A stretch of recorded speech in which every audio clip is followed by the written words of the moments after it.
সুপ্রিয় দর্শক, সবাইকে স্বাগত জানিয়ে শুরু করছি চ্যানেল এস এর সাপ্তাহিক আয়োজন প্রবাসের কথা। পুরো অনুষ্ঠান জুড়ে সাথে আছি আমি সুজিত চক্রবর্তী। দর্শক, সাথে থাকবেন আপনারাও। দর্শক, আপনারা জানেন যে আমরা এই অনুষ্ঠানের মধ্য দিয়ে আমন্ত্রণ জানিয়ে থাকি প্রবাস অবস্থানরত প্রবাসী বাংলাদেশীদের। আমরা জানার চেষ্টা করি তাদের সুখ দুঃখ, ব্যথা বেদনা, সফলতার ব্যর্থতার গল্প। এরই ধারাবাহিকতায় আজকে দুজন অতিথিকে আমন্ত্রণ জানিয়েছি সুদূর যুক্তরাজ্য থেকে। প্রথমেই আপনাদের সাথে পরিচয় করে দিতে চাই। আমাদের সাথে আছেন Sami Sanaullah, CEO travel link limited. জনাব সামি সানাউল্লাহ, আপনাকে স্বাগত প্রবাসের কথা অনুষ্ঠানে। ধন্যবাদ। আসসালামু আলাইকুম সব দর্শকদেরকে এবং ধন্যবাদ চ্যানেল এসকে আমাকে আমন্ত্রিত করার জন্য। জি, ধন্যবাদ আপনাকেও। সাথেই থাকবেন। আমাদের সাথে আরেকজন অতিথি আছেন তাহিদ ফিতরাত হোসেন, কলামিস্ট এবং জার্নালিস্ট, অবস্থান করছেন যুক্তরাজ্যে। জনাব হোসেন, আপনাকে স্বাগত প্রবাসের কথা অনুষ্ঠানে।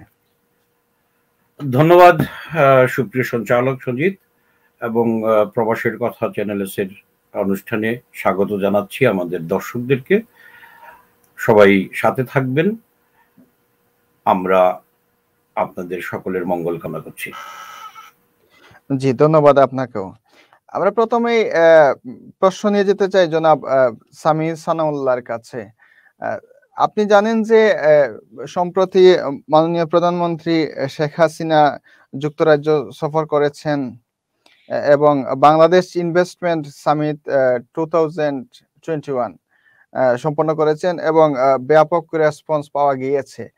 আপনি জানেন যে আরেকটি বিষয় জানেন যে প্রায় 5-7 বছর আগে বাংলাদেশ নিয়ে বিভিন্ন বাজে মন্তব্য হতো গণমাধ্যম, আন্তর্জাতিক অঙ্গনের বিভিন্ন গণমাধ্যম কর্মীরা বিভিন্ন বাজে মন্তব্য করতেন, কিন্তু এবারের এই অনুষ্ঠানে প্রশংসা করেছেন বাংলাদেশের উন্নতি দেখে তারা খুবই প্রশংসিত করেছেন বাংলাদেশকে, ও বাংলাদেশে যারা রিপ্রেজেন্ট করেছেন ওইখানে তাদেরকে স্বাগত জানিয়েছেন। এই যে ইনভেস্টমেন্ট সামিট কতটুকু সফল হলো, আপনি একজন প্রবাসী হিসাবে আপনার কাছ থেকে শুনতে চাই। ধন্যবাদ। এই সামিটটি আমি বলবো খুবই সফল হয়েছে এবং এইটি আমাদের যে এনআরবিদের মধ্যে খুবই পজিটিভ ভাবে এটিকে নেওয়া হয়েছে। বিশেষ করে বাংলাদেশের যে আপডেটগুলি গত 5-10 বছরের মধ্যে এটা খুবই এনকারেজিং এবং এইটির থেকে অনেকেই আমাদের উৎসাহিত বাংলাদেশে বিনিয়োগ করার জন্য। অনেকে অলরেডি করছেন, অনেকেই স্টকস মার্কেটে অলরেডি ইনভলভড আছেন, বিভিন্ন ধরনের প্রজেক্টের সাথে ইনভলভড আছেন। অনেকে হয়তো হোটেলস করেছেন, অনেকে হয়তো ম্যানুফ্যাকচার করছেন। সো বিভিন্ন ধরনের প্রজেক্টের সাথে জড়িত আছেন এবং পাশাপাশি এই ইনভেস্টমেন্ট সামিটটি আমার মনে হয় আবার নতুন করে সবাইকে আবার স্মরণ করিয়ে দিয়েছে যে বাংলাদেশ একটি সম্ভাবনার দেশ। জি, ধন্যবাদ। এই বিষয়ে আমরা জনাব হোসেনের বক্তব্য শুনতে চাই। কারণ হচ্ছে আপনি জনাব হোসেন, আপনি ছাত্রলীগের রাজনীতির সাথে যুক্ত ছিলেন এবং আপনি কলাম লিখছেন, সাংবাদিকতা করছেন। আপনার মতামত অত্যন্ত গুরুত্বপূর্ণ। সেই হিসেবে এই সামিটটি সফল হয়েছে কিনা সেই বিষয়ে আপনার মতামত শুনতে চাই। প্রধানমন্ত্রী বর্তমানে বিশ্বের অন্যতম 5 জন নেতা নেত্রীদের মধ্যে একজন বলে বিবেচনা হচ্ছেন এই মুহূর্তে। জাতিসংঘের মহাসচিব বলেছেন জুয়েল অফ দ্য ক্রাউন এই মুহূর্তে ওয়ার্ল্ডে। সেই দিক বিবেচনা করলে আপনি বলতে পারেন আমাদের প্রধানমন্ত্রী তার নেতৃত্ব, বিচক্ষণতা এবং তার শক্তিমত্তা দিয়ে সামনে থেকেই নেতৃত্ব দিচ্ছেন বাংলাদেশকে। বাংলাদেশের জিডিপি এবং বাংলাদেশের আর্থসামাজিক উন্নয়নের দিকে যদি আপনি দৃষ্টি রাখেন, সানাউর ভাই বলে গেছেন যে বাংলাদেশ একটি সমৃদ্ধশালী অর্থনীতির দিকে এগিয়ে যাচ্ছে। আমি সফলতার যে কথাটা এই সামিটের মাধ্যমে বলছেন, সেটা কার্যক্ষেত্রে প্রমাণ করতে হলে বাংলাদেশকে আরো অনেক বেশি কাজ করতে হবে। যেমন আমি যদি বাইরে থেকে গিয়ে ইনভেস্টমেন্ট করি, বাইরে থেকে প্রবাসী যারা ইনভেস্টমেন্ট করছে সেই ইনভেস্টমেন্টকে আপনার নিরাপত্তা দিতে হবে, সেই ইনভেস্টমেন্টের নিশ্চয়তা দিতে হবে বাংলাদেশের সরকারকে, বাংলাদেশের প্রশাসনকে। আমরা দীর্ঘদিন ধরেই এই ফরেন ইনভেস্টমেন্টের জন্য প্রধানমন্ত্রী বারবার বলছেন। এইবার যেহেতু আফটার করোনা প্যান্ডামিক দেশের অর্থনীতির একটা বিপর্যয় কাটিয়ে উনি নতুন ইনভেস্টমেন্টের সন্ধানে সবাইকে আমন্ত্রণ জানাচ্ছেন। আমাদের প্রধানমন্ত্রী, মাননীয় প্রধানমন্ত্রী জননেত্রী শেখ হাসিনা, উনার সদিচ্ছার কোনো অভাব নেই। উনি চাচ্ছেন বাংলাদেশকে উনার সময়ে একটি কাঙ্ক্ষিত লক্ষ্যে নিয়ে বিশ্বের দরবারে আমাদেরকে প্রতিষ্ঠিত করে দিয়ে যাওয়ার, সম্মানের জায়গায় নিয়ে যাওয়ার। সো আমি বলবো উনার আহ্বান পর্যন্ত আপনি যদি বলেন সেখানে সদিচ্ছার প্রকাশ আছে, কিন্তু আপনি সার্থকতার বিবেচনা করতে গেলে আপনাকে আরেকটু অপেক্ষা করতে হবে। আমরা যখন ইনভেস্টমেন্টগুলো নিয়ে যাব তখন আমরা এর ফিডব্যাক কি পাবো, আমাদেরকে কি কি সুযোগ সুবিধা দেওয়া হবে, সেই তারপরে বলা যাবে এই সার্থকতা। ধন্যবাদ। জি, আপনি জানেন যে বাংলাদেশে প্রায় 100টি অর্থনৈতিক জোন ঘোষণা করা হয়েছে, অনেক জায়গা ডেভেলপমেন্ট হচ্ছে এবং হয়েছে। এর মধ্যে প্রধানমন্ত্রী সম্প্রতি ইংল্যান্ড সফরেই বলেছেন যে বিশেষভাবে যারা দূতাবাসে কাজ করেন ওনাদের আরো বেশি যত্নবান হতে হবে, সেবার মান আরো বাড়াতে হবে, আন্তরিক হতে হবে। সেই সাথে উনি চেষ্টা করছেন বাংলাদেশের যে আপনি আইন শৃঙ্খলার ব্যবস্থা বললেন, প্রশাসনের আন্তরিকতার জায়গাগুলো স্বচ্ছ রাখার চেষ্টা করছেন এবং বাংলাদেশে ওয়ান স্টপ সার্ভিস চালু করেছেন, যে আপনি ফরেন ইনভেস্টমেন্ট নিয়ে এসে দেশে ব্যবসা করবেন, এক জায়গায় গেলে আপনি সব কাজগুলো যাতে করতে পারেন, সবগুলাই অন প্রসেস এবং খুব দ্রুত গতিতেই আগাচ্ছে এবং দক্ষতার সহিত আগাচ্ছে। এই জায়গা থেকে প্রবাসীরা তো আশ্বস্ত হওয়ারই কথা এবং প্রবাসীরা তো আসলে ইন্টারেস্ট ফিল করতেছেন যে বাংলাদেশে ইনভেস্ট করবেন। এই জায়গা থেকে মনে হচ্ছে যে অনেকটা সফল হয়েছে। আমি আবারও বলছি যে আমি দলের মানুষ হিসাবে হয়তো চোখ বুজে অনেক কিছুই বলতে পারি, কিন্তু আমি ওই দিকে না গিয়ে আপনাকে যেটা বলবো যে আমাদেরকে অপেক্ষা করতে হবে। নেত্রীর সদিচ্ছা, নেত্রীর যে আহ্বান, সেটা সাধুবাদ পাওয়ার যোগ্য এবং এই মুহূর্তে এটা প্রয়োজন। বাংলাদেশের অর্থনীতি এখন যে পর্যায়ে আছে, যে এই দুঃসময়ে আমাদের ইকোনমি ভেঙে পড়ে নাই, এটা বঙ্গবন্ধু কন্যা জননেত্রী শেখ হাসিনার আপনার সঠিক নেতৃত্ব। কিন্তু আপনি যদি বাংলাদেশের ওয়েবসাইটে ঢুকেন, বাংলাদেশ এমবেসির ওয়েবসাইটে ঢুকেন, আপনাকে ছোট্ট একটা এক্সাম্পল দেই আমি অন্যদিকে গিয়ে, আপনার যে নো ভিসার জন্য অ্যাপ্লিকেশন, সেটার জন্য আপনাকে 3 বার যেতে হয় এমবেসিতে। আপনি একজন ফরেনার হিসাবে আপনি কাজ করেন বনমাউথে, আপনার হলো লন্ডনে, আপনি সকালে পাসপোর্ট জমা দিয়ে আসলেন, ওরা বলল আপনাকে পরের দিন 3টার সময় যাওয়ার জন্য। একটা মানুষ, এই দেশে আমরা যারা লেবারের কাজ করি আমরা একদিনের ছুটি পাই। আমার পক্ষে আপনার 2.5 ঘন্টা 5 ঘন্টা জার্নি করে আবার এসে আবার ওইটা নিয়ে যাওয়া। সো আপনি যদি আমাকে বাংলাদেশে ইনভেস্ট করার জন্য আমন্ত্রণ জানান, আগে আপনাকে ক্ষেত্র তৈরি করতে হবে, আমার প্রতি আপনার সদিচ্ছার প্রমাণ দিতে হবে। সেই সদিচ্ছার প্রমাণ বঙ্গবন্ধু কন্যার যে আহ্বান, সেটাকে আমি বলবো যে এটা একটা মাইলস্টোন। বঙ্গবন্ধু কন্যা যে কাজগুলো করছেন সেটা, কিন্তু আমরা কি সেই সহযোগিতা পাচ্ছি কিনা না, আমি উল্টা প্রশ্ন করছি আপনাকে। হাই কমিশন থেকে শুরু করে বাংলাদেশের বিভিন্ন এমবেসিতে যান, আমাদেরকে এই সব কার্যক্ষেত্রে আমাদেরকে কি সহযোগিতা করা হচ্ছে? আমি বলবো না, প্রপার সহযোগিতা করা হচ্ছে না। নেত্রী বলে গেছেন এমবেসির লোকেরা, হাই কমিশনের লোকেরা যেন আরো অ্যাগ্রেসিভ ভাবে এই দিকে নজর রাখেন। তার মানে নেত্রীর কাছেও এটা ইনফরমেশন আছে, আমরা প্রপার সার্ভিস পাচ্ছি না। ওয়ান স্টপ সার্ভিস ছাড়া, আমি এটা আপনি এখনই বলেছেন, নেত্রীও বলে গেছেন, আমি বিভিন্ন প্রোগ্রামে আমি এটা বলেছি, আমার বিভিন্ন লেখাতেও এটা আছে যে ওয়ান স্টপ সার্ভিস। আমি ফরেনার, আমি গিয়ে ইনভেস্ট করলাম, তারপরে আমি ঘুরতে থাকলাম এখান থেকে ওখানে, ওখান থেকে ওখানে। আমাকে ওয়ান স্টপ সার্ভিস না দিলে আমরা এই ইয়েটাকে সংরক্ষণ করতে পারবো না, এই আহ্বানটাকে কার্যকর করতে পারবো না। জনাব সামি সানাউল্লাহ, আপনিও কি তাই মনে করেন কিনা? বিষয় আছে যে পজিটিভ ইমেজটি আসলে সেভাবে রিফ্লেক্ট হয় না, এবং এটির প্রধান কারণ হচ্ছে যে দূতাবাসগুলি আছে পৃথিবীর বিভিন্ন দেশে, ওনারা কিন্তু হচ্ছেন বাংলাদেশের উইন্ডো, যে বাংলাদেশকে রিপ্রেজেন্ট করছেন। কাজে ওনাদের যদি কোথাও ব্যর্থতা থাকে সেটাই গিয়ে বাংলাদেশের উপর রিফ্লেক্ট করে থাকে। সো অবশ্যই যেটা আমার তহিদ ভাই বলেছেন যে একটি ব্যাপার হচ্ছে যে ডিজিটাইজেশন, যে আজকাল যুগে আপনারা জানেন যে পাসপোর্ট কিন্তু পাঠানো লাগে না। বিশেষ করে দেশে আপনি ইলেকট্রনিক ভাবে আপনি ভিসা নিতে পারছেন, সম্পূর্ণ কাজগুলো কিন্তু ইলেকট্রনিক ভাবে সেরে নেওয়া যাচ্ছে। সো এখনকার যুগে যদি আপনি একটা পাসপোর্টে নো ভিসা লাগাতে গিয়ে আপনি সেই 5 ঘন্টা ব্যয় করতে হয়, সেটা কাউন্টার প্রোডাক্টিভ হয়ে যায়।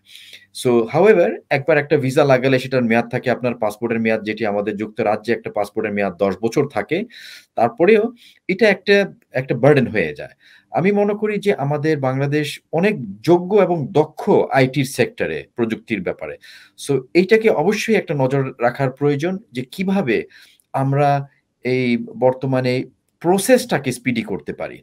আর যে ওয়ান স্টপে অবশ্যই ওয়ান স্টপ শপটা এমনই হতে হবে যে ওয়ান স্টপ যারা আছেন ওনাদের সম্পূর্ণ প্রবাসে যাদের রিকোয়ারমেন্ট ওইটাকে সামনে কেন্দ্র করে সার্ভিসটা দেওয়ার দরকার।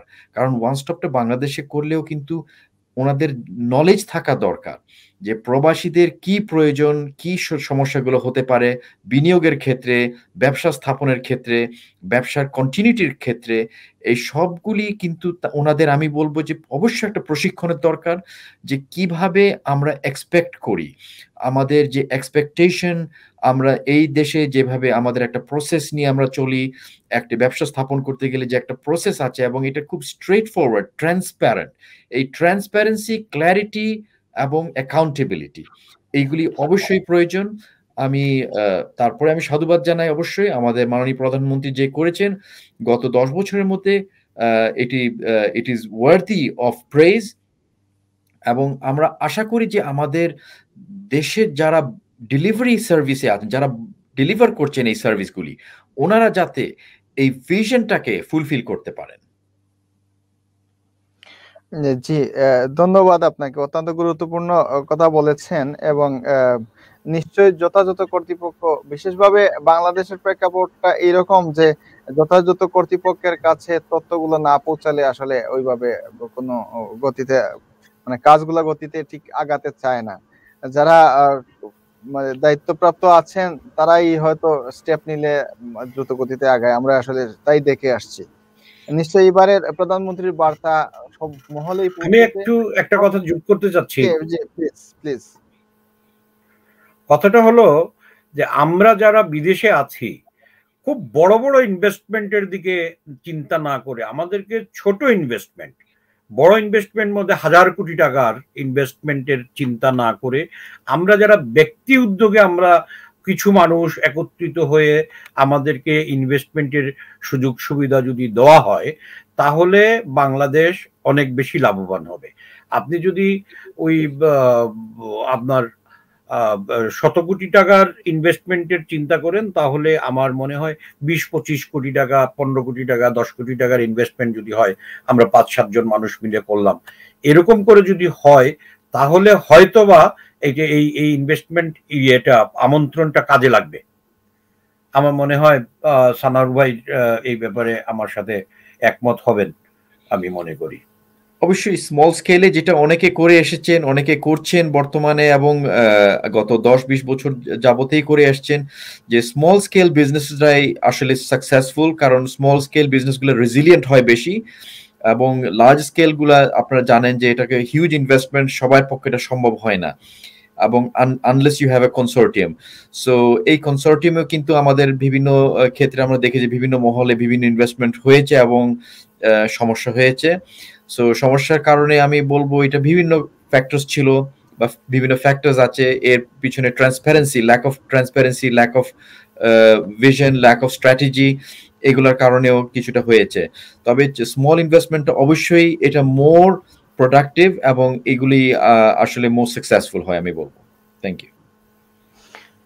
জি জনাব তৌহিদ, আপনার কাছে একটি অপ্রাসঙ্গিক প্রশ্নই বলতে পারেন, তারপরেও জিজ্ঞেস করতে ইচ্ছা হচ্ছে। সেটা হচ্ছে যে আমরা প্রায়শই শুনে থাকি বিভিন্ন প্রবাসীদের অভিযোগ, বিশেষভাবে যারা ইউরোপ আমেরিকাতে থাকেন, তাদের দেশে ছোট ছোট ইনভেস্টমেন্ট করে থাকেন, দেশে বাড়ি বানান, দেশে আত্মীয় স্বজন থাকেন, একটা পর্যায়ে 5 বছর 10 বছর পরে এসে ঝামেলায় পড়তে হয় ওনাদের এই ইনভেস্টমেন্ট নিয়ে, ব্যবসা নিয়ে, বাড়ি নিয়ে। যারা বসবাস করেন তারা অনেক সময় দাবি দাবা করে বসেন বা বিভিন্নভাবে হ্যারাস করার চেষ্টা করেন। এই বিষয়টা আমরা প্রায়শই শুনে থাকি। আপনি এই বিষয়ে কি বলবেন, কি মতামত, বিষয়টা কি সত্য কিনা? কারণ এই বিষয়গুলোতে আপনারাই ইয়ে করেন, ফেস করে থাকেন। প্রথমত হলো আমি অ্যাকচুয়ালি এই দেশে আসছি আজকে 12-13 বছর হয়, সুতরাং আমি দেশের বিষয়গুলো খুব ভালোভাবে ওয়াকিবহাল। মানে প্রবাসী, আমি বর্তমানে প্রবাসী, কিন্তু আমার বেড়ে ওঠাটা দেশে। সুতরাং আমি এই বিষয়টা খুব ভালোভাবে ওয়াকিবহাল। প্রথমত হলো, আমরা যারা আমাদের পূর্বপুরুষ বা আমাদের সমসাময়িক যারা দেশে গিয়ে ইনভেস্ট করেন, তাদের একটা সমস্যা হয়, যেটা তারা এইখান থেকে দেশে কোনো আত্মীয়, দালাল বা উকিলের মাধ্যমে জমিটা কিনেন। সো জমিটা যখন কেনেন, তখন দেখা যায় জমিতে আমাদের দেশে সিলেটের, আমি সিলেট থেকেই বলি আপনাকে, একটা এলাকায় একটা নতুন রাস্তা হবে, মহাসড়ক। আমি 20 বছর আগে এখানে একটা জমি কিনেছিলাম। সেই জমিতে যার কাছ থেকে কিনেছিলাম তার 5 জন কোশেয়ারার আছেন, ফ্যামিলি মেম্বার আছেন। তো রাস্তা হবার আগে, 20 বছর আগে, হয়তো এটা ডুবা ছিল, হয়তো এটা আপনার অকেজো জমি ছিল, সেখানে মূল্য ছিল না। আমি কম দামে, আমার এটা অ্যাজ এ ফরেইনার আমি একটা ইনভেস্ট করে রাখলাম। তো দেখা যায় রাস্তাটা হওয়ার পরে ওই জমিটা মূল্যবান হয়ে যায়, বা ওইখানে একটা আবাসিক এলাকা গড়ে উঠেছে, ওই জায়গাটা মূল্যবান হয়ে যায়। তখন ওই যে কোশেয়াররা যারা, আমাদের হয় কি, আমাদের সমাজে আপনার সিলেটিরা বলি আমরা পরাইজি সত্য, মানে মায়ের দিক দিয়ে প্রাপ্য। তো আমার মা আমার মামাকে বলে আসলেন যে ভাই এটা আমার লাগবে না, তুই বাড়ি বানায় ফেল। বাড়ি বানালো মামা, মামা বাড়িটা বিক্রি করে দিল। 20 বছর পরে বা 25 বছর পরে আমি দেখলাম আমি ওইখানে হাত দিলে 20 লাখ টাকা পেয়ে যাব, কারণ ওই সম্পত্তিটা তখন প্রেজেন্ট অবস্থা এটা 1 কোটি টাকার সম্পদ হয়ে গেছে। আমি করলাম কি, ঠুস করে লোকাল কাউকে নিয়ে, যে এটা 1 কোটি টাকার সম্পত্তি, যা উদ্ধার করতে পারি আমি, আপনি 50-50 নিয়ে যাব। লোকাল একজন, মানে খুব সত্য কথাটা আপনাকে বলছি, খুব ভিতরে আমার অনেক ভাই বন্ধু যাদেরকে নিয়ে রাজনীতি করেছি, যারা আমার হাতে ধরে বা আমি যাদের হাতে ধরে রাজনীতি করেছি, এরকম অনেক লোক নাখুশ হতে পারেন বা বলতে পারেন যে আমি সত্য কথাটা, ভিতরের কথাটা বলে দিই। এরা করে কি, ওই মাসুল ম্যান বা মাসুল শক্তি যাদের আছে তাদের সাথে গিয়ে এই ভাইগনাটা গিয়ে এটা ইয়েতে যায়, আপনার পার্টনারশিপে যায়। পার্টনারশিপটা হলো কি, যে উদ্ধার করতে পারলে আমাকে এই দিবেন, আপনি এই নিবেন। আমি ঢুকে গেলাম, আমি মাসুল ম্যান, আমি ঢুকে গেলাম, ঢুকে যাওয়ার পর বা আমার মানুষ দিয়ে ঢুকায় ফেললাম। আপনি গেলেন, ধরেন এখন এখানে আমি আছি, সানোয়ার ভাই সিলেটে একটা বাড়ি, বললেন ভাই আপনার তো অমুক আপনার শিষ্য ছিল, বা আপনার বড় ভাই, বা আপনি ওর সাথে থাকতেন, সে আমার বাড়িটা দখল করছে, আমার কাছে আসলেন, আমি তার কাছে গেলাম, যার পরে আমি তো কিছু করি নাই, ওই ছেলে দুইটা ঢুকছে, এখন তো এরা তো অনেক খরচ করে ফেলছে, এদেরকে বাইর করতে হবে।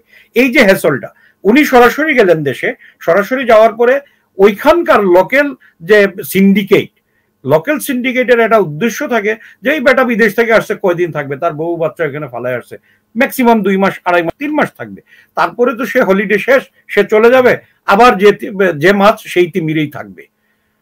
সুতরাং তাদের জন্য এই জিনিসটা, এবং আপনি এটা অনস্বীকার্য, এটা অস্বীকার করা মানে বাতুলতা হবে, যে আমাদের দেশে সবাই 2 পয়সা কামানোর একটা চিন্তাতে থাকে। কোনোভাবে যদি আপনার কোনো শ্রম মেধা খরচ না করে 2 পয়সা হয় তো ক্ষতি কি, মানে এটা মনে করে তারা আপনার দ্যাট ইজ দেয়ার রাইট, যে আপনি বিদেশে আছেন, এখানে কেন আসছেন মরতে। ইনভেস্টমেন্টের ক্ষেত্রেও, আপনার ব্যবসায়ী ক্ষেত্রেও সরকারকে আমার এই জায়গাটাকে নিশ্চিত করতে হবে, আমাকে এই জায়গাটাকে আশ্বস্ত করতে হবে যে আপনি আসবেন, প্রপোজাল আমার গ্রহণ করব কি করব না আপনাকে সাথে সাথে বলে দেব। আপনি 6 মাস 1 বছর হাঁটলেন, আপনার ইনভেস্ট করলেন, আমাকে বললেন এই কাগজের জন্য অমুক জায়গায় এত দাও, অমুক জায়গায় এত দাও, সব দিলাম। এরপরে আবার হবে কি, আপনি সানোয়ার ভাই আছেন নিশ্চয়ই, বাংলাদেশে বিভিন্ন জায়গায় সময় জমি জমা কেনার জন্য সরকারি তহবিলে টাকা দিয়েছেন, সেই টাকাটা জমা দেওয়ার পরে উঠায় নিয়ে আসতে হলে আপনাকে পার্সেন্টেজ অফ মানি ফেলে আসতে হয়, অথবা আপনি টাকা পাবেনই না, আপনাকে বলবে ওইটা দাও, ওইটা দাও, ওইটা দাও। আমরা সেই জায়গাতে আপনার ইনভেস্টমেন্টের যে অনিশ্চয়তা, সেই জায়গাটাকে যদি নিশ্চিত করতে না পারেন, বাংলাদেশে ফরেন ইনভেস্টমেন্ট কিছু যাবে, কিছু অতি উৎসাহী মানুষ, কিছু সরকারের সাথে এই মুহূর্তে যাদের সম্পর্ক আছে।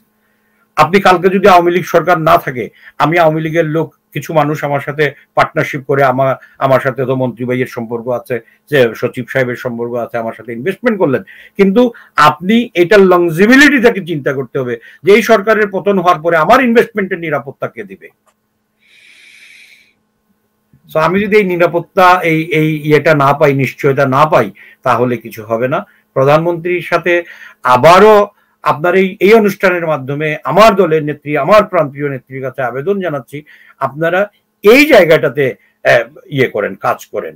আপনি বারবার বলছেন, আপনি গত 12 বছর ধরে ফরেন ইনভেস্টমেন্টের জন্য বলছেন, আপনি জোন করে দিয়েছেন মাননীয় প্রধানমন্ত্রী, কিন্তু সেই কাঙ্ক্ষিত ইনভেস্টমেন্টটা কেন হচ্ছে না? ইয়েস, জাইকা ইনভেস্টমেন্ট করতেছে, আপনার ফ্রান্স এখন ইনভেস্ট করার জন্য প্রতিরক্ষা খাতে চেষ্টা করছে, কিন্তু আমরা যারা ক্ষুদ্র আয় করে পয়সা জমাই, দেশের জন্য কিছু করতে পারি, দেশে ইনভেস্টমেন্ট করলে ফরেন কারেন্সি যাবে। দেশের ইনভেস্টমেন্টটা মানে খালি আপনি একটা ব্যবসা করলেন আর আপনি কি লাভ পাবেন, নট দ্যাট। আপনাকে এখানে সেটা পাঠান, তাহলে ফরেন কারেন্সিতে আপনার যে আপনার এই অংশগ্রহণটা হবে, সেটা দেশের জন্য অনেক লাভজনক, অনেক বেশি আপনার মুদ্রার মান বাড়বে। আপনার যখন ফরেন কারেন্সি বেড়ে যাবে, আপনার মুদ্রার মান বাড়বে, অনেকভাবে দেশ উপকৃত হবে, কিন্তু আমাদেরকে নিশ্চয়তা দিতে হবে। নিশ্চয়তা তো অবশ্যই লাগবে। আরেকটি বিষয় আপনি যেটা বলছিলেন, এটা একেবারে দুঃখের বিষয় এবং লজ্জাজনকও, কিন্তু এটা আসলে সমাধান কি? আপনি একজন প্রবাসী হিসাবে আপনার চোখে দেখার যেহেতু অভিজ্ঞতা আছে বা বিষয়টা একেবারে রিয়েলাইজ করতে পেরেছেন। কম সময়ে দেশে যাই, তো করি কি, আমরা অন্যের মাধ্যমে জমিটা কিনি। অন্যের মাধ্যমে না কিনে আপনি, এখানে একটা সিস্টেম আছে, আপনি জমি কেনার আগে, আপনি তো দেশে আছেন, আপনি জানেন, জমি কেনার আগে আপনাকে পত্রিকায় একটা বিজ্ঞাপন দিলে 100-150 বা এখন 1000 টাকা খরচ হইতে পারে। আগে আমরা করাইতাম 50 টাকা 70 টাকায়। একটা উকিল নোটিশ দিবেন যে এই জমি অমুক অমুক মালিক, তারা আমার কাছে বিক্রি করতে চাচ্ছে, আপনাদের কোনো ইয়ে থাকলে, আপনারা কারো কোনো ইয়ে থাকলে আপনি আসবেন। এবং সেইটা আবার দুইটা ধরনের জিনিস আছে, একটা হলো পত্রিকায় বিজ্ঞাপন, একটা হলো আপনি দিচ্ছেন কেউ যাতে না দেখে। সেই না দেখার কারণে আপনি একটা পত্রিকায় দিলেন যেটা নাম সর্বস্ব পত্রিকা, হ্যাঁ, ধরেন আমার বাড়ির পিছনে একটা পত্রিকার নাম, সেটাতে দিয়ে দিলেন, কেউ পড়েও না, কেউ দেখেও না। আপনি কোর্টে গেলেন, গিয়ে বললেন আমি তো নোটিশ দিয়েছিলাম, নোটিশের কোনো জবাব আসে নাই, আমি এখন জমি কিনছি। এটা হলো আপনি ঝামেলাটা ইচ্ছা করে সৃষ্টি করলেন। আরেকটা হলো আপনি যদি একটা প্রতিষ্ঠিত পত্রিকায়, সেই বা দুইটা পত্রিকায় এই বিজ্ঞাপনটা দেন, দিয়ে বলেন যে এই জমিটা আমি কিনবো, এবং কাগজপত্র আপনাকে নিজেকে দেখতে হবে। আপনি নিজে যদি কাগজপত্র না দেখেন, তাহলেই সমস্যা হবে। এই জায়গাতে আমি একটি ইনফরমেশন দিতে চাই, সেটা হচ্ছে যে বাংলাদেশের এই ভূমি সংক্রান্ত বিষয়গুলা এখন অনেকটা অনলাইন হয়ে গিয়েছে, এবং বাকি যেগুলা হয়তো খুব শীঘ্রই শেষ হয়ে যাবে, মানে সবকিছু অনলাইনের মধ্যে চলে আসবে। সো আপনি জায়গা কিনতে গেলে ওই ঝামেলা আর পড়তে হবে না, হয়তো 1 বছর 2 বছর বা 5 বছর পর আপনি লন্ডনে বসেও আপনি যাচাই করে নিতে পারবেন জায়গার আদৌ মালিককে। কিন্তু আমাদের যে এই যে 5 বছর 10 বছর 20 বছর পর এসে দাবি করা যে এই জায়গাটা আমার ছিল, আমার দাদার ছিল, আমার মায়ের ছিল, হোয়াট এভার, কারো না কারো ছিল, আমার এখানে কিছু ইনকাম করতে হবে, কিছু ভাগ বসাতে হবে, এইটার আসলে কি সমাধান? এটা তো আসলে মনস্তাত্ত্বিক সমস্যা, এটা তো আসলে একটা কালচার হয়ে গিয়েছে, যদি আমরা বলতে চাই এইভাবে। এটা কি উত্তর আমি দেব না সানার ভাই বলবেন? আপনি দিবেন, কারণ আপনি তো লেখালেখি করছেন। আপনি সানাউল্লাহ ভাইয়ের কাছ থেকে অন্য উত্তর নেব। আপনার এখানে সবচেয়ে ইয়ে হলো যে লোকাল যে নেতৃত্ব থাকে, লোকাল নেতৃত্বটা আজকাল আমার মনে হয় আপনার দুষ্ট চক্রের হাতে অধিকাংশই চলে গেছে। সেই লোকাল নেতৃত্বকে দুষ্ট চক্রের হাত থেকে বের করতে না পারলে আপনি এই সমস্যার খুব সহজে সমাধান হবে না। আপনার সবকিছু ঠিক আছে, কাগজপত্র ঠিক আছে, আপনি আপনার বাড়িতে আমি ঢুকে বসে থাকলাম, এদেশেও হয়, এদেশেও মাঝে মধ্যে হয়। আপনি কিছুদিন আগে লুটনের একটা ঘটনা শুনেছেন, একজন মানুষের সকল আইডি হ্যাক করে তার বাড়িটা বিক্রি করে দিয়েছে। লুটনে ভদ্রলোক বাড়ি কিনেছেন, রিনোভেশন করবেন, উনি ওয়েলসে থাকেন, আপনার এখানে নিউজে আছে। তো আপনার এই যে এখানে সে বেটা ভদ্রলোক ওয়েলসে থাকেন, সুতরাং তার এখানে আসতে আসতে ওই বাড়িটা বিক্রি হয়ে গেছে, এবং নতুন পার্টি এসে বাড়িতে রিনোভেশন কাজ করছে, উনি খবর পেয়ে আসছেন, what is this, I bought it. কবে? গত সপ্তাহে আমার হ্যান্ড ওভার হয়েছে, আই এম দ্য ওনার। তারপরে পুলিশ আসছে, পুলিশ এসে কাগজপত্র দেখে বলে যে আপনি তো এটা হ্যান্ড ওভার করছেন। সামহাউ এই যে সিন্ডিকেট, তো আমাদের সিন্ডিকেটটা একটু ডিফারেন্ট। এখানে আপনি হয়তো কোর্ট কাছারি করলে আপনি রেজাল্ট পাবেন, বাংলাদেশে কোর্ট কাছারি করতে অনেক লম্বা সময় লাগে। বাংলাদেশে যারা আছেন তাদের কথা আমি বলছি না, প্রবাসীরা যারা বাড়িঘর কিনেছেন, এখানে থাকেন, দেশে গেলে মনে করেন যে কিছু পয়সা আমার ব্যাংকে জমা হবে, আমি গিয়ে ওইগুলা খরচ করব, সেই মানুষগুলার জমি জমা যাদেরই নিয়ন্ত্রণে থাকে, অধিকাংশই রাজনৈতিক ছত্রছায়ায় থাকে, অধিকাংশই নেতৃত্ব রাজনৈতিক ছত্রছায়ায় আছেন। সেই রাজনৈতিক ছত্রছায়ায় উনি বলবেন হ্যাঁ আমার নাম ভাঙ্গি এটা করছে, ঠিক আছে আমি ডাকাচ্ছি। ডাকানোর পরে আপনার সমাধান হয় না, কারণ আপনাকে তারপরে উনি বলবেন আমাকে তো ঢাকায় আমার মিটিং, আমি চলে গেলাম, এই সেই করে। এই জায়গাটাতে যদি আপনার এটাও একটা ওয়ান স্টপ সার্ভিসের, প্রবাসী হলে আপনি এখান থেকে এমবেসি, আপনার একটা ডিপার্টমেন্ট থাকা উচিত, এমবেসি দূতাবাসগুলো আমাদেরকে এই ব্যাপারে সহযোগিতা করলে আমাদের জন্য ভালো হয়। জনাব সামি সানাউল্লাহ, খুব সংক্ষেপে এই বিষয়ে যদি কোনো মতামত দিতে চান। ধন্যবাদ। আমি বলবো এই বিষয়ে যে কনফ্লিক্ট রেজলিউশন, বিশেষ করে ল্যান্ড রিলেটেড যা আছে, এটা অবশ্যই একটা ট্রান্সপারেন্ট সিস্টেম এবং একটা ফাস্ট ট্র্যাক সিস্টেম থাকাটা প্রয়োজন, যাতে আমাদের যারা ল্যান্ড ওনার্স আছেন ওনারা সেটাতে প্রতারিত না হন এবং এটাতে যারা কুইক একটা রেজাল্ট পেতে পারেন। অবশ্যই এটা প্রয়োজন। ট্রান্সপারেন্সি, ক্ল্যারিটি, এগেন আমি বলবো এটা প্রয়োজন আমাদের সিস্টেমটা। এবং যে ল্যান্ডের ব্যাপারে আপনি বলেছেন যে ভূমি এখন অনলাইন করে দিয়েছে, এটা আমি সাধুবাদ জানাই। এটাকে ইমপ্লিমেন্টেশনটা যদি সঠিকভাবে হয় তাহলে অবশ্যই এখানে আমার প্রবাসীরাও বিশেষ করে অনেক উপকৃত হব। জি, ধন্যবাদ আপনাকে। এখানে বিষয় হচ্ছে কি যে বাংলাদেশে যারা বিশেষভাবে আত্মীয় স্বজনের মাধ্যমে যারা প্রতারিত হয়ে থাকেন, এই সমস্ত অভিযোগ, এটা আসলে মানে দুঃখের বিষয় বলা ছাড়া কিছু নেই। কিন্তু ফার্স্ট প্রায়োরিটি হচ্ছে যে আইনের শাসন। আইনের শাসন যদি প্রপার পাওয়া যায় তাহলে সব সমস্যাই দ্রুত সমাধান হওয়ার আশ্বাস থেকে থাকে। নিশ্চয়ই আইনের শাসনের বিষয়ে মাননীয় প্রধানমন্ত্রী খুবই আন্তরিক এবং চেষ্টা করছেন। বিশেষভাবে উনি প্রবাসী বান্ধব প্রধানমন্ত্রী বলা হয় জননেত্রী শেখ হাসিনাকে। উনি চেষ্টা করছেন প্রবাসীরা যাতে দেশে রেমিটেন্স পাঠাতে পারে, প্রবাসীরা যাতে দেশে ইনভেস্ট করতে পারে, ইনভেস্টমেন্ট নিয়ে আসতে পারেন, খুবই গুরুত্ব দিচ্ছেন প্রবাসীদের। আমরা একটু ভিন্ন বিষয়ে জনাব সামি সানাউল্লাহ আপনার সাথে কথা বলতে চাই। আপনি জানেন যে বিশেষভাবে আপনি ট্রাভেল এবং ট্যুরিজম সেক্টরে কাজ করছেন, আপনার দীর্ঘ অভিজ্ঞতা। বাংলাদেশ এই ট্রাভেল এন্ড ট্যুরিজম নিয়ে বেশ কাজ করার চেষ্টা করছে, বিশেষভাবে কক্সবাজারকে আন্তর্জাতিক মানের সৌন্দর্য বর্ধন করার চেষ্টা করছে এবং অলরেডি কাজ শুরু হয়ে গিয়েছে। বাংলাদেশে ট্রাভেল এন্ড ট্যুরিজমের কি সম্ভাবনা? এবং এটার সাথে আরেকটি বিষয় হচ্ছে যে এই করোনার পরবর্তী সময়ে সবকিছুই তো স্বাভাবিক হওয়ার পথে এবং অনেক এয়ারলাইন্স ঘোষণাও দিয়েছেন যে করোনার আগে যে ব্যবসা যেভাবে ছিল এখন সেইভাবে চলে আসছে। এই সব মিলিয়ে আপনার মন্তব্য শুনতে চাই। প্রথমে বাংলাদেশ, তারপরে আপনাদের আন্তর্জাতিক। প্রথমে বাংলাদেশের যে পর্যটন সম্ভাবনা, বিশাল একটা সম্ভাবনা। তবে বাংলাদেশ একটা হিডেন জ্যাম বলতে পারি আমরা, যে বাংলাদেশের সেই পরিমাণ প্রচারণা হয় না। যে পজিটিভ যে প্রচারণা প্রয়োজন, যে বিভিন্ন ডেস্টিনেশন আমরা দেখে থাকি আমাদের পার্শ্ববর্তী দেশগুলো, ছোট ছোট দ্বীপ দেশগুলো আমরা দেখে থাকি, যেই পরিমাণ ওনাদের যে মার্কেটিং বাজেট, যেই পরিমাণ ওনারা দেশটাকে সেই প্রমোট করেন, মার্কেটিংটা করেন, তো সেই ইমেজটা গঠন করেছেন। আমাদের দেশে একটা স্ট্র্যাটেজির, যে আমি বলবো যে পর্যটন এখনো সে একটা স্ট্র্যাটেজির দরকার, যে মার্কেটিংটাকে বিশেষ করে প্রমোট করা। কারণ রিসোর্টগুলি আছে আমাদের, খুবই অনেক সুন্দর উন্নত রিসোর্টগুলি আছে, তো যাতায়াতের অবশ্য কিছুটা সমস্যা আছে, কিন্তু আমাদের রিসোর্টগুলি সেইভাবে বিদেশিদের জন্য ব্যবহৃত হচ্ছে না।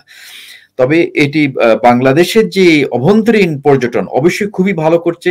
আমরা দেখে থাকি সাধারণত বৃহস্পতিবার, শুক্রবার, শনিবার আপনি প্রায় সময় রিসোর্টগুলো আপনি দেখেন ফুল, এবং এই রিসোর্টগুলিতে অনেক সময় আপনি জায়গা পাবেন, স্থান পাবেন না। সো এই চলাচল, যে পথে চলাচলগুলোকে আমার মনে হয় আরো উন্নতি করার চিন্তাধারা দরকার। যে ডোমেস্টিক এয়ারলাইন্স গুলো আছে ওদেরকে অবশ্যই কংগ্রাচুলেট করি, ওনারা যেই রেভলিউশনটা এনেছেন, যেই সংযোগটা দিয়েছেন, যে বিভিন্ন শহরের মাধ্যমে যে এবং প্যাকেজগুলি ওনারা প্রমোট করছেন।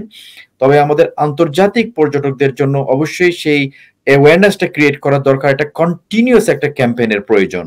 যে ধরেন আমাদের এখানে ওয়ার্ল্ড ট্রাভেল মার্কেট হয়ে থাকে প্রতি বছর, সেই ওয়ার্ল্ড ট্রাভেল মার্কেটে এই বছরে একবার এসে এরপরে যোগদান করি কিন্তু যথেষ্ট না। এটা কন্টিনিউয়াস ভাবে বিভিন্ন দেশ, যেমন অনেকেই কিন্তু ইউকেতে, যুক্তরাজ্যে একটি পিআর কোম্পানিকে নিয়োগ করে থাকেন। মধ্যপ্রাচ্যের যে দেশগুলো, ওনারা বিশাল বাজেটে একটি পিআর কোম্পানিকে নিয়োগ করে রাখেন, যাতে ওনাদের দেশটাকে কন্টিনিউয়াস ভাবে প্রমোট করতে পারেন।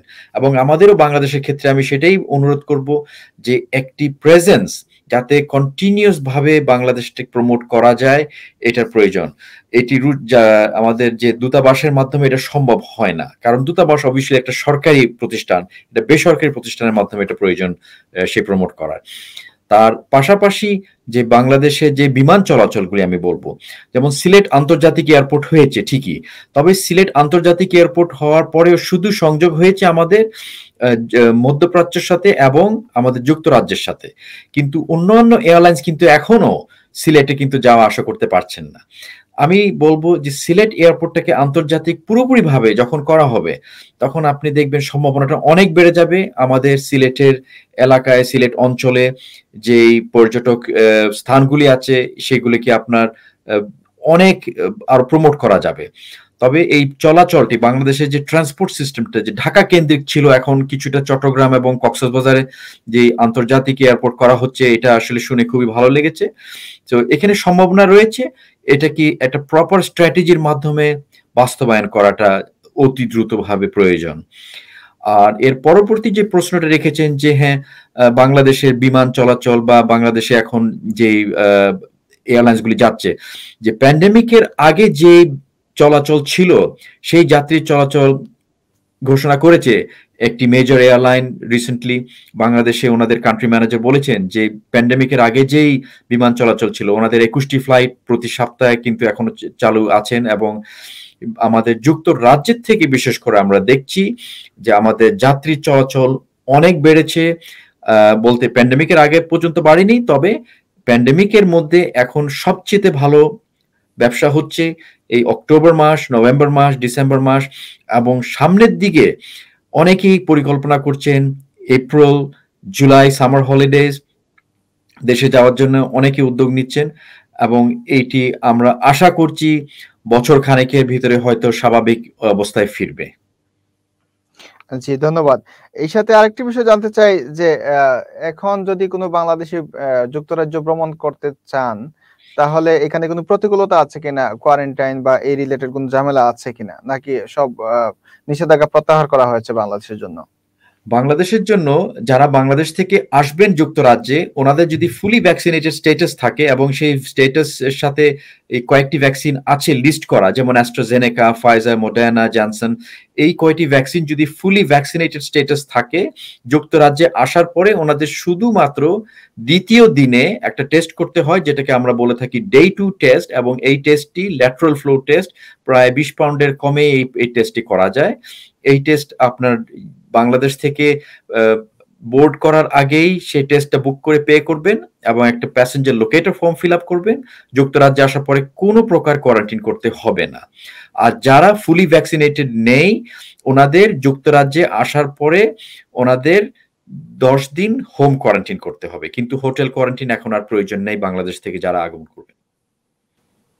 জি, ধন্যবাদ। এই তথ্যগুলা নিশ্চয়ই আমাদের প্রবাসী যারা যেতে চান তাদের কাজে লাগবে। কথা বলতে বলতে অনুষ্ঠানের একেবারেই শেষ পর্যায়ে চলে আসছি। জনাব তৌহিদ, আপনি কিছু মন্তব্য করতে চান কিনা বাংলাদেশের সম্ভাবনা নিয়ে?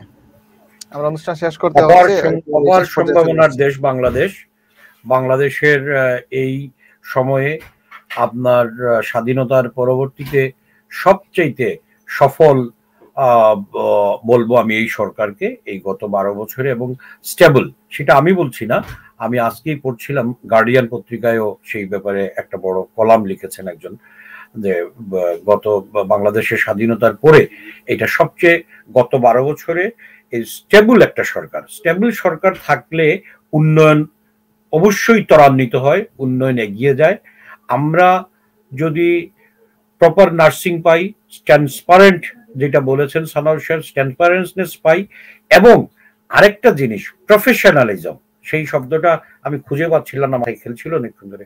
আমাদেরকে যদি প্রফেশনালিজম আসে, অ্যামেচারিজম না, তাহলে আমরা অবশ্যই প্রত্যেকটা খাতে আমাদের উন্নয়ন অবশ্যই অবশ্যম্ভাবী, এবং বিশ্বে আমরা মাথা উঁচু করে আমাদের জাতি সম্মানের সাথে থাকতে পারবে বিশ্বের সাথে। ধন্যবাদ। জি, ধন্যবাদ আপনাকে। জনাব সামি সানাউল্লাহ, যেহেতু আপনি পর্যটন নিয়ে কাজ করছেন দীর্ঘদিন থেকে, আপনার অভিজ্ঞতার আলোকে সর্বশেষ জায়গা থেকে কোনো পরামর্শ দিতে চান কিনা পর্যটন নিয়ে বা পর্যটন সেক্টরকে ডেভেলপ করার জন্য? ধন্যবাদ। জি, বাংলাদেশের যে পর্যটনটা ডেভেলপ করার জন্য অবশ্যই আমাদের সম্মিলিতভাবে কাজ করতে হবে। শুধু সরকার না, আমাদের যারা স্টেক হোল্ডার্স আছি, আমরা পর্যটন শিল্পের সাথে যারা বিদেশে বিভিন্ন স্থানে আমরা অবস্থিত আছি, আমাদের সবাই মিলে আমরা একটা ওয়ার্কিং পার্টি যদি করতে পারি, গঠন করতে পারি, সেভাবে আমার মনে হয় যে আমাদের প্রবাসের নিডস গুলো কি, আমাদের প্রবাস বলতে আমাদের যে ব্রিটিশ ভিজিটার্স, যা ইউরোপিয়ান ভিজিটার্স, যা আমেরিকান ভিজিটার্স, ওনাদের কি এক্সপেকটেশন, বাংলাদেশে গেলে কি দেখতে চান ওনারা, ওদেরকে কিভাবে আমরা সেই বাংলাদেশটাকে তুলে ধরতে পারি, এইসব বিষয় নিয়ে আমার মনে হয় একটা ওয়ার্কিং পার্টি করলে বাংলাদেশ টুরিস্ট বোর্ডের সাথে সম্মিলিতভাবে এটা খুবই ভালো হবে একটা উদ্যোগ আমি আশা করি। এবং এখানে এটাকে কন্টিনিউস ভাবে মনিটর ইভ্যালুয়েট করলে আমার মনে হয় সেই ইনপুটটা দিয়ে আমরা বাংলাদেশটাকে আরো পজিটিভ ভাবে একটা হিডেন জ্যাম ইন ট্যুরিজম নিয়ে আমরা প্রমোট করতে পারি। জি, এখানে আমি একটি বিষয় বলতে চাই যে আপনারা যারা দক্ষ এই সেক্টরে কাজ করছেন, আপনারা কিছু লোক মিলে আপনাদের একটা প্রস্তাবনা করতে পারেন এবং আমাদের মাননীয় প্রধানমন্ত্রী বরাবর প্রস্তাবনাটা দিলে নিশ্চয়ই উনি বিবেচনা করবেন এবং যৌথভাবে হয়তো কাজ করার চেষ্টা করবেন এবং বাংলাদেশের উন্নয়ন হবে। সেই প্রত্যাশায় আজকের মতো শেষ করতে হচ্ছে। দর্শক, ধন্যবাদ আপনাদেরও। আজকে যারা আমাদের সাথে অতিথি হিসাবে ছিলেন, জনাব তৌহিদ ফিতরাত হোসেন, জনাব সামি সানাউল্লাহ, আপনাদেরও ধন্যবাদ জানাচ্ছি। দেখা হবে আগামী শনিবার বিকাল ৩টা ৩০ মিনিটে। সেই পর্যন্ত ভালো থাকবেন, সুস্থ থাকবেন, শুভকামনা। ধন্যবাদ সবাইকে।